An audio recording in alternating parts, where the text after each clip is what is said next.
আবু হুরায়রা আগে বাড়িতে পৌঁছতে পারে নাই। আবু হুরায়রা পৌঁছার আগে আগে আল্লাহর রাসূলের দোয়া আগে পৌঁছে গিয়েছে। কেমনে বুঝলো? আবু হুরায়রা বাড়িতে পৌঁছার আগে আল্লাহর রাসূলের দোয়া বাড়িতে পৌঁছে গিয়েছে। এইটা আবু হুরায়রা কেমনে বুঝলেন? বাড়িতে যাওয়ার পরে ঘরে গিয়া প্রবেশ করে দেখেন আবু হুরায়রার মা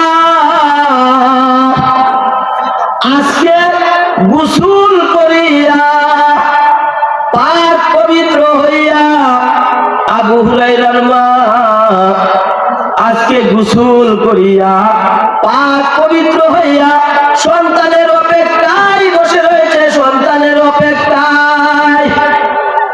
বাবা আবু হুরায়রা কবে আসবে? আমার বাবা আবু হুরায়রা কবে আসবে? আর আমাকে মুসলমান বানানোর জন্য আল্লাহর নবীজির দরবারে কখন নিয়ে যাবে?